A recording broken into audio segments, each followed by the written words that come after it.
Friends नमस्कार, यामिनी ज्योतिष में आपका स्वागत है। मेरा नाम राजेश बब्बर है।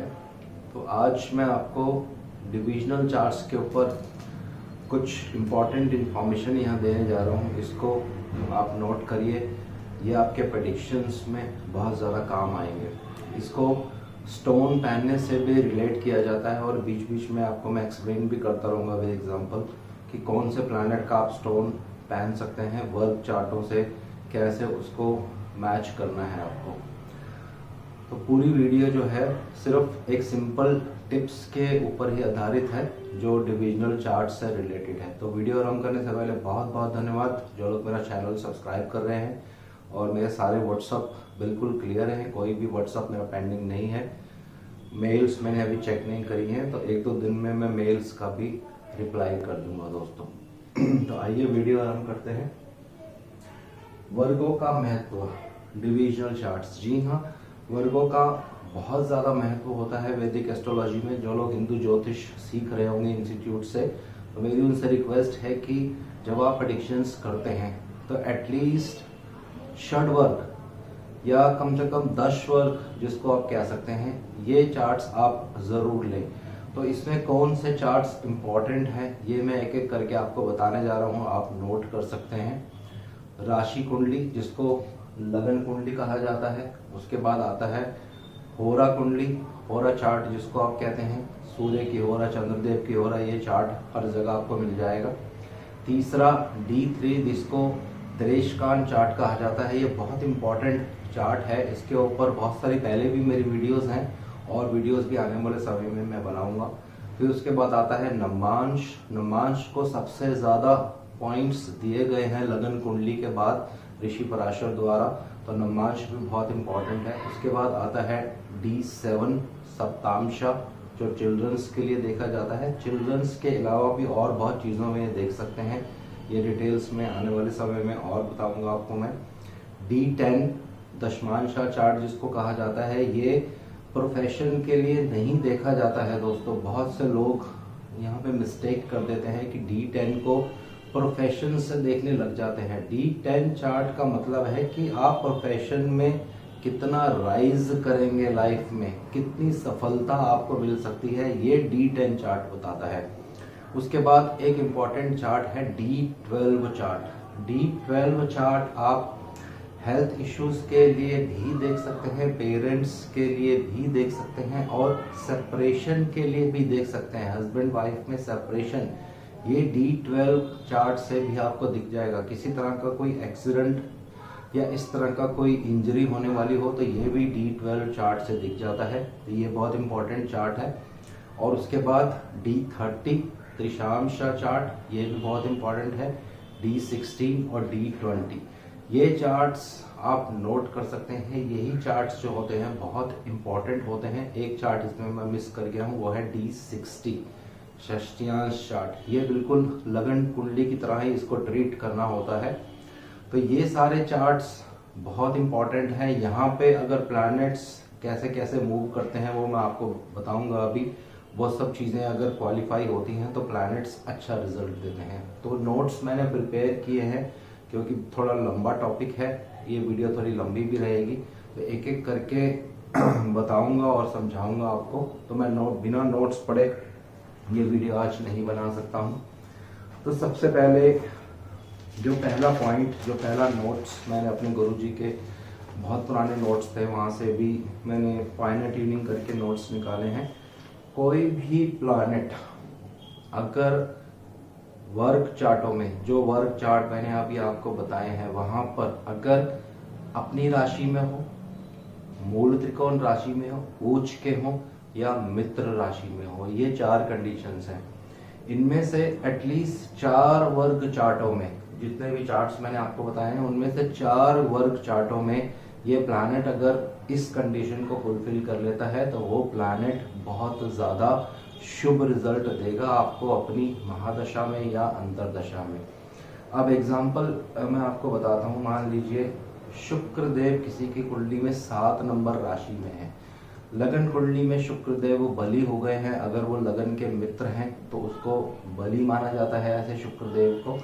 यही शुक्रदेव अगर षड वर्गों में बाकी जो डिविजनल चार्ट्स हैं जिसको दश वर्ग कहा जाता है, उनमें एटलीस्ट 4 डिविजनल चार्ट्स में अगर उच्च के हो, मूल त्रिकोण में हो, स्वयं राशि में हो या अपनी मित्र जो उनके अति मित्र होते हैं उनकी राशि में हो, तो वो शुक्रदेव बहुत ज्यादा बली माने जाते हैं दोस्तों। तो ऐसे केस में अगर शुक्रदेव की महादशा आपको चल रही है या आने वाली है, तो आप शुक्रदेव का स्टोन पहन सकते हैं। ये आपको बहुत हेल्प करेगा। कोई भी स्टोन जब आप पहनते हैं तो लगन कुंडली से तो आपको देखनी ही है उसकी पोजीशन, बाकी वर्ग चार्टों में भी उसकी पोजीशन आपको देख लेनी है। कहीं ऐसा नहीं हो कि बाकी वर्ग चार्टों में वो वीक हो, ये मैं भी आपको बताऊंगा, तो आपने उसका स्टोन पहन लिया तो फिर वो आपको अच्छा रिजल्ट नहीं देगा दोस्तों। तो ये पहली कंडीशन है, इसको आप याद रखिए। दूसरी कंडीशन क्या है ये मैं आपको बताता हूँ। कोई भी ग्रह मान लीजिए यहाँ पे 2 नंबर लिखता हूं मैं और 3, 4, 5, यहाँ पे मैं बुधदेव लिख रहा हूं। कुंडली में कोई ग्रह जिस राशि में प्लेस्ड हो उससे जो केंद्र भाव होंगे, अब यहाँ से केंद्र भाव कौन सा होगा, ये पहला केंद्र होगा। मैं केंद्र का मतलब का लिख रहा हूं, ये पहला केंद्र 6, 7, 8, ये दूसरा केंद्र और 9, 10, 11, ये तीसरा केंद्र 12, 1, तो 1, 2, 3, 4 ये पहला, ये दूसरा, 1, 2, 3, 4, 5, 6, 7, 8, 9, 10 और ये चौथा। जहां भी प्लैनेट कुंडली में विराजमान हो, जैसे बुध देव यहाँ सिंह राशि में विराजमान है, तो उससे केंद्र में जो राशि आएंगी, यहाँ पे राशि आ रही है स्वयं सूर्य देव की राशि, क्योंकि पहला केंद्र यही माना जाएगा। लगन जो होता है वो केंद्र और त्रिकोण दोनों कैटेगरीज में आता है। और उसके बाद वृश्चिक राशि नेक्स्ट केंद्र आएगी, कुंभ राशि नेक्स्ट केंद्र आएगी और वृषभ राशि टॉरस राशि जो है वो अगला केंद्र आएगी। इसके जो लॉर्ड्स होंगे, मान लीजिए अब बुध देव पहले केंद्र 5 नंबर राशि में लगन कुंडली में है, तो बाकी वर्ग चार्टों में भी अगर ये सूर्य देव की राशि में आ जाएंगे। अब यहाँ भाग्यवश सूर्य देव के पास सिर्फ एक ही राशि है, तो इसमें थोड़ा सा ये प्रॉब्लम आएगी कि बुध देव बाकी वर्ग चार्ट्स में सूर्य देव की राशि में बहुत मुश्किल से ही आ पाएंगे। लेकिन मंगल देव की 2 राशि हैं, शनि देव की 2 राशि हैं, शुक्र देव की भी 2 राशि हैं। यही बुध देव अगर मंगल देव की राशियों में होंगे, एटलीस्ट 4 वर्ग चार्टों में मंगल देव की राशि है 8, मंगल देव की राशि है 1, तो बाकी वर्ग चार्टों में अगर ये मंगल देव की राशि में आ जाते हैं तो ये बुध देव आपको अच्छा रिजल्ट देंगे जब उनकी महादशा या प्रत्यंतर दशा चल रही होगी। इसी तरह से यही बुध देव अगर 11 कुंभ राशि के लॉर्ड होते हैं शनि देव, उनकी 2 राशि हैं 10 नंबर और 11 नंबर, और यही बुध देव अगर एटलीस्ट 4 वर्ग चार्टों में कुंभ राशि में हो या मकर राशि में विराजमान हो जाए तो आपको अच्छा रिजल्ट दे देंगे। इसी तरह से शुक्र देव को भी आप ले सकते हैं। तो ये सिर्फ एक एग्जाम्पल है दोस्तों, किसी का चार्ट ये नहीं है, समझाने के लिए मैं आपको बता रहा हूँ। तो कोई भी, इसको मैं दोबारा रिपीट कर रहा हूँ, ये एक इम्पॉर्टेंट पॉइंट है, कोई भी ग्रह कुंडली में जहां प्लेस्ड हो ये आपको देख लेना है। राशि कुंडली में, भाव चलित कुंडली इसमें नहीं लेनी है आपको। राशि कुंडली में जिस राशि में हो वहां से जो भी केंद्र राशियां आएंगी उनके जो लॉर्ड्स होंगे, बाकी वर्ग चार्टों में अगर उन लॉर्ड्स की राशियों में वो प्लैनेट प्लेस्ड होगा तो बहुत अच्छा रिजल्ट देगा। आई थिंक ये कॉन्सेप्ट बिल्कुल क्लियर हो गया होगा। अब इसमें एक और एक्सेप्शन है, ये रूल है, ये पराशरी नियम है दोस्तों। कोई भी चीज या कोई भी रूल या कोई भी टेक्निक अगर मैं आपको बताता हूँ तो ये सारे पराशरी नियम्स के ऊपर बेस्ड हैं। अगर कोई भी प्लैनेट जब उसके केंद्र में जो भी राशि होंगी वर्ग चार्टों में उनके उन लॉर्ड्स की राशियों में अगर वो प्लेस्ड होता है और लगन कुंडली में अगर वो लॉर्ड्स उसके शत्रु भी होते हैं तब भी वो प्लैनेट अच्छा रिजल्ट देता है आपको दोस्तों। ये एग्जांपल्स आने वाली वीडियोस में और मैं धीरे धीरे आपको एक्सप्लेन करूंगा। तो ये कॉन्सेप्ट आपको क्लियर हो गया होगा। अब एक बहुत इंपॉर्टेंट पॉइंट मैं आपको बताने जा रहा हूं दोस्तों, इसको आप ध्यान से समझिए। वर्ग चार्ट में आपको ये देखना है, वर्ग चार्ट में सूर्य देव आपके जहां भी प्लेस्ड होंगे, इसको एग्जांपल से मैं बताता हूं। मान लीजिए किसी के सूर्य देव यहाँ प्लेस्ड हैं, तो मैं बोर्ड से थोड़ा दूर रहता हूँ ताकि देखने में आपको इजी रहे। सूर्य देव किसी के 9 नंबर राशि में प्लेस्ड हैं नवांश कुंडली में, ये सिर्फ आपको वर्ग चार्ट में देखना है। लगन कुंडली में भी इसको आप देख सकते हैं, लेकिन वर्गों में ज्यादा अच्छा रिजल्ट देता है। और यहाँ आएगा 3 नंबर, बुध देव यहाँ प्लेस्ड होंगे और बस बृहस्पति देव अगर किसी के यहाँ प्लेस्ड हैं तो यहाँ रूल आपको क्या लगाना है, सूर्य देव के बिल्कुल सामने 180 डिग्रीज पे अगर कोई प्लैनेट वर्ग कुंडली में प्लेस्ड है तो वो प्लैनेट अत्यंत बलशाली हो जाता है दोस्तों, पावरफुल माना जाता है वो प्लैनेट। लेकिन इसमें कंडीशन है जो आपको याद रखनी है। कंडीशन क्या है, वो प्लैनेट लगन का मित्र होना चाहिए। जो लगन आपको दिया होगा, जिस समय आपका जन्म होगा, आपके कुंडली में एक लगन आएगा, तो उसका अगर वो मित्र होगा तो बहुत ही शुभ रिजल्ट मिलेगा उस प्लैनेट की महादशा में। तो यहाँ एग्जाम्पल देखिए, लगन कुंडली में 2 नंबर राशि है, इसके लॉर्ड हैं शुक्रदेव, और शुक्रदेव के लिए बृहस्पति देव एक शत्रु प्लैनेट है लेकिन बुध देव एक मित्र प्लैनेट है। तो यहाँ पे प्रेडिक्शंस आपको कैसे करनी है, दोनों ही प्लैनेट्स सूर्य देव के सामने हैं, तो जब सूर्य देव के सामने कोई प्लैनेट आता है तो सूर्य देव अपना प्रकाश, जिसको रोशनी कहते हैं, पूर्ण रूप से उस प्लैनेट पर और उस हाउस पर भी डालते हैं। तो एज अ रिजल्ट वो प्लैनेट और वो हाउस बहुत ज्यादा बली हो जाता है दोस्तों। तो यहाँ बुध देव बहुत अच्छा रिजल्ट देंगे क्योंकि ये लगन के मित्र हैं। बृहस्पति देव इतना अच्छा रिजल्ट नहीं देंगे क्योंकि ये लगन के शत्रु हैं, लेकिन बृहस्पति देव एक नेचुरल शुभ कारक प्लैनेट हैं, एक विजडम के प्लैनेट हैं, एक नॉलेज के प्लैनेट हैं, ज्ञान के देवता है बृहस्पति देव। तो नेगेटिव रिजल्ट तो जो इनका है वो होगा ही, लेकिन जो इनकी पॉजिटिव चीजें होती हैं वो व्यक्ति को अवश्य मिलेंगी अगर बृहस्पति देव की महादशा अंतरदशा आ जाती है। तो ये प्रेडिक्शन लेवल्स में आपके बहुत काम आएगा। तो जब भी इस जातक को बुध देव की दशा आरंभ हो जाएगी, बुध देव इस कुंडली के लिए वैसे भी पंचमेश हैं, त्रिकोण के स्वामी हैं, उनकी मूल त्रिकोण राशि नंबर 5 नंबर 6 जो है वो पंचम भाव में आ रही है। त्रिकोण वैसे भी बहुत एक शुभ हाउस होता है। तो ये बुधदेव उस पीरियड में जातक को बहुत ज्यादा राइज या बहुत ज्यादा तरक्की करवाएंगे दोस्तों। तो ये बहुत ही एक अद्भुत रूल है, इसको आप लगन कुंडली पर भी लगा सकते हैं। फॉर एग्जाम्पल मैं अपने चार्ट के बारे में आपको बता रहा हूँ, मेरे सूर्य देव 11th हाउस में है, लेकिन भाग्यवश सूर्य देव के सामने मेरे कोई प्लैनेट नहीं है। लेकिन जब मैं भाव चलित कुंडली बनाता हूं अपनी, तो शनि देव जो है 5th हाउस में मेरे आ जाते हैं।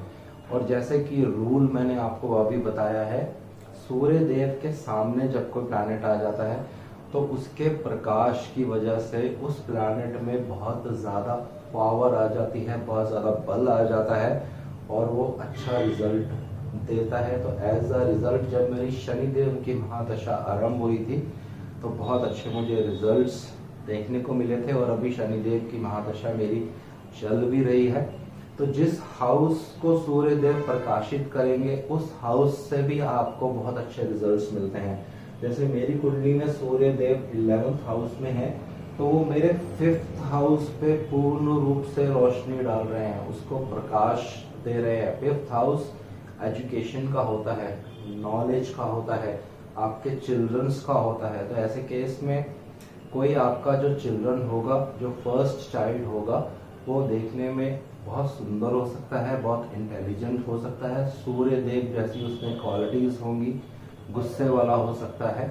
और यहाँ पे शनिदेव भी विराजमान है, जो कि मेरे कुंडली में मेरे लग्नेश हैं, तो लग्नेश उस केस में बली हो जाते हैं। तो जब शनिदेव की महादशा चलेगी तो बहुत अच्छा रिजल्ट देखने को मिलता है। तो इस तरह से प्रेडिक्शंस जो है आपको करनी है दोस्तों।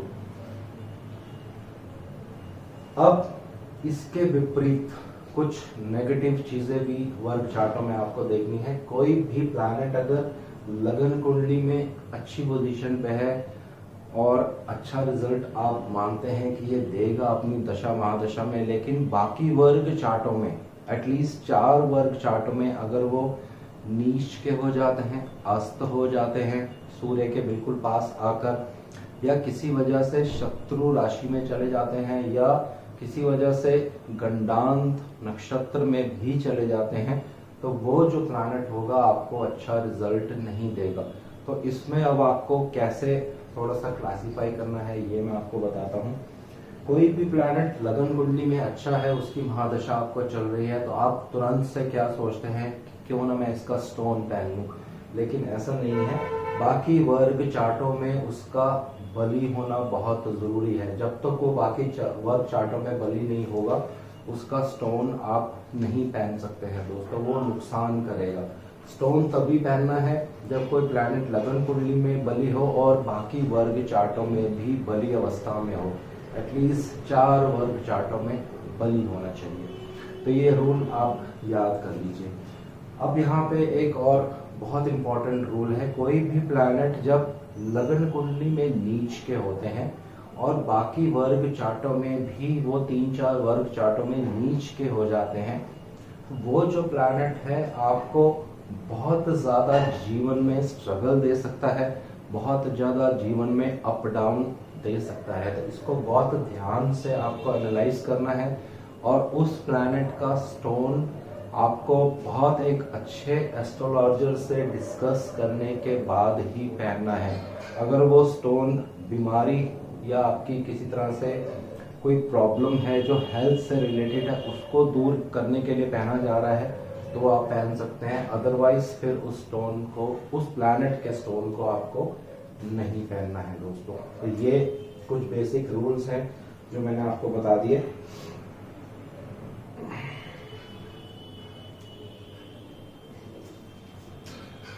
अब वर्ग चार्ट में लगन भाव जो होता है ये बहुत इंपॉर्टेंट होता है। तो मान लीजिए किसी भी कुंडली में, इसी का एग्जांपल ले लेते हैं, यहाँ पे 12 नंबर है, 12 नंबर के स्वामी जो बनेंगे वो बृहस्पति देव बनेंगे।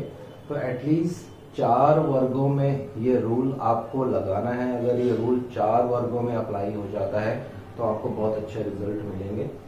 लग्नेश वर्ग चार्ट में ही, वर्ग कुंडली का जो लग्नेश होगा वो वर्ग चार्ट में ही अगर केंद्र या त्रिकोण में विराजमान हो जाता है तो ये भी बहुत अच्छा रिजल्ट अपनी दशा, अपनी अंतरदशा में आपको दे सकता है।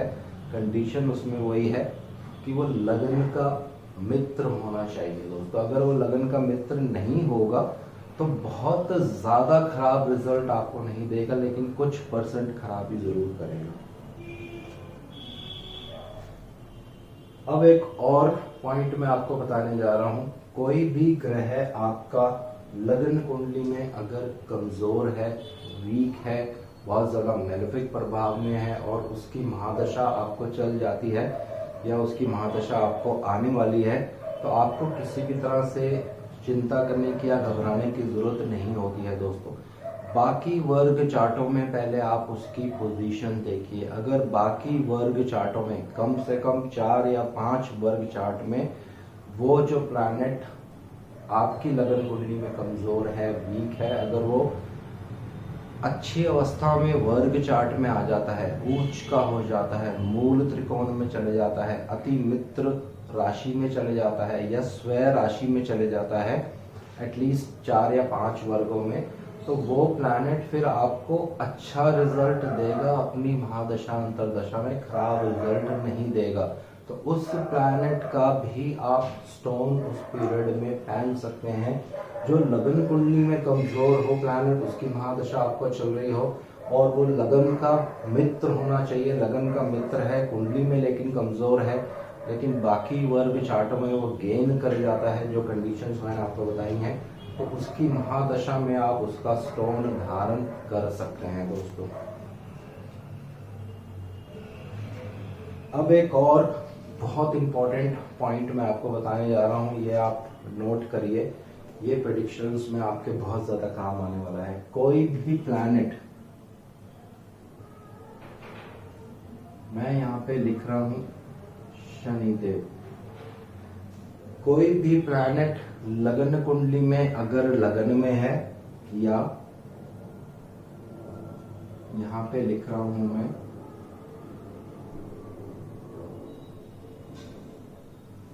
बृहस्पति देव, लगन कुंडली में शनिदेव विराजमान है, सप्तम भाव में बृहस्पति विराजमान है, तो ये दो जो प्लैनेट्स हैं सदा लगन को प्रभावित करेंगे। यही दो प्लैनेट्स अगर बाकी वर्ग चार्टों में एटलीस्ट 4 या 5 वर्ग चार्टों में सेम पोजीशन पर हो, जैसे नवमांश में बृहस्पति यहाँ पे हो, सिंगल सिंगल आप ले सकते हैं, अलग अलग भी ले सकते हैं, दोनों तरह से ले सकते हैं। मान लीजिए शनि यहाँ 2 नंबर, शनिदेव यहाँ 2 नंबर में है, तो ये लगन को प्रभावित करेंगे। तो 4 वर्ग चार्टों में अगर शनिदेव लगन में ही विराजमान हो जाते हैं, इररिस्पेक्टिव कौन सी राशि में वो है उससे कोई प्रभाव नहीं पड़ेगा, लेकिन लगन में विराजमान होने चाहिए। तो ऐसे शनिदेव जब उनकी महादशा आएगी दोस्तों, तो वो आपको राजयोग देंगे, बहुत लाइफ में ऊपर लेके जाएंगे, लेकिन कंडीशन वही है कि वो लगन के मित्र होने चाहिए। लगन के मित्र नहीं होंगे तब भी वो आपको अच्छा रिजल्ट देंगे, लेकिन उतना ज्यादा नहीं, उसकी जो इंटेंसिटी होती है फिर कम हो जाती है। उसी तरह से कोई प्लैनेट अगर कुंडली में 7th हाउस में है आपके, और वही सेम प्लैनेट 4 वर्ग या 4 या 5 वर्ग चार्टों में 7th हाउस में ही विराजमान हो जाता है, तो वो सदैव आपके लगन को प्रभावित करेगा।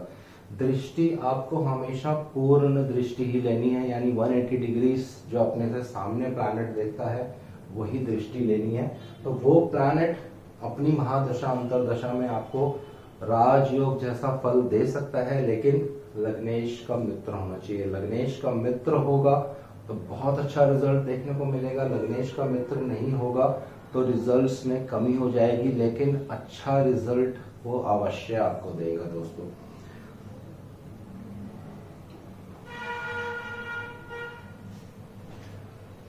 अब एक और एग्जांपल मैं आपको बताने जा रहा हूं, ये भी आप स्टोन धारण करने के लिए यूज कर सकते हैं। कोई भी प्लैनेट अगर आपकी लगन कुंडली में मित्र राशि में है, एग्जॉल्टेड है, स्वय राशि में है या अति मित्र राशि में है, और नवांश में वो प्लैनेट एक शुभ राशि में चला जाता है। एग्जाम्पल इसको लेते हैं, मान लीजिए किसी के बुध देव, इसी कुंडली की बात करते हैं, बुध देव कुंभ राशि में है, कुंभ राशि उनके अति मित्र शनिदेव की मानी जाती है। तो यही बुध देव अगर नवांश में किसी शुभ राशि में चले जाते हैं, अब शुभ राशि गुरुदेव की भी आप ले सकते हैं या शुक्रदेव की भी आप ले सकते हैं, स्वयं बुध देव की भी ले सकते हैं, लेकिन कंडीशन यह है कि बुध देव लगन कुंडली में किसी मेलेफिक प्लैनेट के साथ नहीं होने चाहिए। अगर किसी मेलेफिक प्लैनेट के साथ होंगे तो उनकी जो दोनों राशियां हैं फिर वो शुभ नहीं मानी जाती हैं। सेम कंडीशंस शुक्रदेव और गुरुदेव पे भी अप्लाई होगी। लगन कुंडली में वो प्लैनेट एफ्लिक्शन फ्री होने चाहिए। तो नवांश में अगर ये पोजीशन आपकी बन जाती है, तो ये कंडीशन अगर आपके सामने आ रही है कि बुध देव लगन कुंडली में अच्छी राशि में है, कोई मेलेफिक प्रभाव उनपे, कोई मेलेफिक प्लैनेट उनके साथ नहीं है, और नवांश में वो शुभ राशि में जाते हैं, तो ऐसे बुध देव का भी आप स्टोन धारण कर सकते हैं, उनकी महादशा अगर आपको आरंभ हो जाती है दोस्तों। तो ये बहुत ही अच्छा रूल है, ये आपको ध्यान रखिए। और कोई भी प्लैनेट अगर लगन कुंडली में शत्रु राशि में है और नवमांश कुंडली में भी वो शत्रु राशि में चला जाता है तो फिर वो प्लैनेट बहुत खराब रिजल्ट देगा अपनी दशा अंतर्दशा में। तो ये कुछ सिंपल प्रेडिक्शन के रूल्स हैं जो आप याद रखिए, नोट करिए कहीं पे, ये आपके प्रेडिक्शन लेवल्स में बहुत ज़्यादा काम आएंगे दोस्तों। अब यहाँ पे एक समस्या है जो सबके सामने आने वाली है, उसको मैं पहले से ही दूर कर रहा हूँ और बहुत सारे फिर मेरे पास व्हाट्सअप आते हैं जिनका रिप्लाई करना थोड़ा मेरे लिए डिफिकल्ट हो जाता है। होरा चार्ट में कोई भी प्लैनेट अपनी राशि या स्वयं राशि में कैसे आएगा, ये क्वेश्चन आपके मन में आएगा। तो इसके लिए जो एक्सेप्शन का रूल है वो मैं आपको यहाँ बताने जा रहा हूँ। सूर्य और चंद्र की होरा होती है, तो यहाँ पे अगर गुरु और मंगल देव सूर्य की होरा में रहते हैं तो उनको अपनी राशि में माना जाता है, बहुत बली माना जाता है। इसी तरह से शुक्रदेव और शनिदेव अगर चंद्रमा की होरा में रहते हैं, चंद्रदेव की होरा में आते हैं तो उनको बहुत ज़्यादा बली माना जाता है। तो जो रूल्स मैंने आपको बताए थे कि बाकी षड वर्गों में प्लैनेट्स पावरफुल होना चाहिए, तो होरा चार्ट में आपको इस तरह से देखना है। इसी तरह से बुध देव के लिए एक स्पेशल रूल है जो मैं आपको यहाँ पढ़ देता हूँ। अगर बुध देव लगन कुंडली में सम राशि में होंगे तो उनको चंद्रमा की होरा में माना जाता है, बली माना जाएगा। लेकिन अगर लगन कुंडली में विषम राशि में होंगे तो उनको सूर्य देव की होरा में माना जाता है और उस केस में बहुत बली माना जाता है। इसी तरह से D30 चार्ट में भी सूर्य देव और चंद्र देव का अपना त्रिशांश नहीं होता है। तो इसके लिए क्या रूल है ये आप नोट कर सकते हैं। ये पहले भी एक वीडियो में मैंने बहुत डिटेल में बताया है। मंगल के त्रिशांश में अगर सूर्य देव आ जाते हैं दोस्तों तो उनको अपनी ही राशि में माना जाता है। इसी तरह से शुक्र देव के त्रिशांश में अगर चंद्रदेव आ जाते हैं तो उनको अपनी ही राशि में माना जाता है दोस्तों। ये कुछ एक्सेप्शंस हैं, कुछ रूल्स हैं जो आपको याद करने हैं, लिखने हैं। बहुत प्रेडिक्शंस में ये काम आने वाली चीज़ें हैं दोस्तों। ये कुछ बेसिक कॉन्सेप्ट्स हैं, ये बुक्स वगैरह में बहुत मुश्किल से आपको ढूंढने को मिलेंगे, लेकिन मैंने आपको बिल्कुल रेडीमेड तरीके से बताए हैं दोस्तों। अब एक और चीज़, फाइनल वीडियो ख़त्म करने से पहले मैं आपको एक और इम्पोर्टेंट पॉइंट यहाँ बताने जा रहा हूँ कि वर्ग चार्टों या वर्ग चार्ट जो होता है उसमें हमें क्या देखना चाहिए। जी हाँ, तो उसमें सबसे इम्पोर्टेंट चीज़ होती है वर्ग चार्ट का लगन भाव और लग्नेश, और जिस हाउस के बारे में आप बात करने जा रहे हैं। मान लीजिए किसी के संतान के बारे में आपको बात करना है तो उसके लिए हमें फिर D7 जो सप्तांशा चार्ट होता है वो देखना पड़ता है। तो उसमें हम क्या देखेंगे, D7 का लगन लॉर्ड और लगन भाव और D7 का ही 5th हाउस, क्योंकि संतान के बारे में बात हो रही है। बाकी किसी हाउसेस को आपको देखने की जरूरत नहीं है। D7 चार्ट जो वर्ग कुंडली आपकी बनेगी उसमें आप गोचर भी लगा सकते हैं और दृष्टि भी लगा सकते हैं। ये पराशरी नियम है दोस्तों, इसको आपको याद कर लेना है। इसी तरह से अगर D16 चार्ट आप देख रहे हैं तो उसमें आप क्या देखेंगे, तो D16 में से जब आप 12 माइनस कर देंगे तो 4 आ जाएगा। तो जब आप D16 चार्ट एनालाइज करेंगे तो उसका लगन और लग्नेश प्लस 4th हाउस, ये अलग अलग चीजें होती हैं जो हर चार्ट के लिए देखी जाती हैं। इसी तरह से D60 चार्ट को आपको सेम लगन कुंडली की तरह ही देखना है। जैसे आप लगन कुंडली देखते हैं वैसे ही आप D60 चार्ट देखेंगे। D30 चार्ट आप कैसे देखेंगे, D30 का लगन और लग्नेश, फिर उसमें से आप 12 माइनस करते जाएंगे जब तक 12 से वो कम नहीं आ जाएगा। तो जो हाउस आपके पास आएगा उस हाउस को आपको D30 चार्ट में देखना है दोस्तों। इसी तरह से D12 चार्ट जब आप देखेंगे तो D12 का लगन और लग्नेश और D12 का ही 12th हाउस, ये बहुत इम्पोर्टेंट रोल प्ले करता है प्रेडिक्शंस में। जब आप किसी की सेपरेशन के बारे में बात करेंगे, हस्बैंड वाइफ का चार्ट अगर आप देख रहे हैं वो D12 का जब आप 12th हाउस एनालाइज करेंगे या शनि देव से 12th हाउस एनालाइज करेंगे, क्योंकि शनि देव से 12th हाउस भी सेपरेशन देता है दोस्तों, तो आपको बहुत क्लियर रूप से प्रेडिक्शन जो है आपके सामने आ जाएगी, इवेंट जो है आपके सामने आ जाएगी। तो लगन कुंडली आपको देखनी ही देखनी है, और साथ में जिस इवेंट के बारे में आप बात करेंगे उसका वर्ग चार्ट, उसमें वो पर्टिकुलर हाउस, लगन और लग्नेश। बहुत सिंपल ये टिप्स हैं, इनको आप कहीं पे अच्छी जगह पे नोट करिए। और अगर ये कॉन्सेप्ट आपको समझ नहीं आता है तो कॉन्सेप्ट तो कमेंट्स में आप मुझे लिख सकते हैं। मैंने कमेंट बॉक्स जो है अभी ओपन कर दिया है, लेकिन मैं कोशिश करूंगा कि जितना जितना मैं मैक्सिमम रिप्लाई कर सकता हूं उन सबको मैं रिप्लाई करूंगा।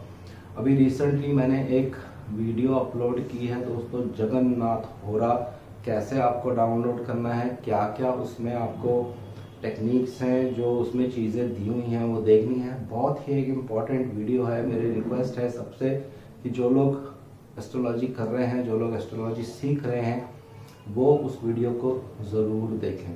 तो आज के लिए इतना ही। शनिदेव से मैं आग्रह करूँगा सबके घर में सुख और शांति बनाए रखें।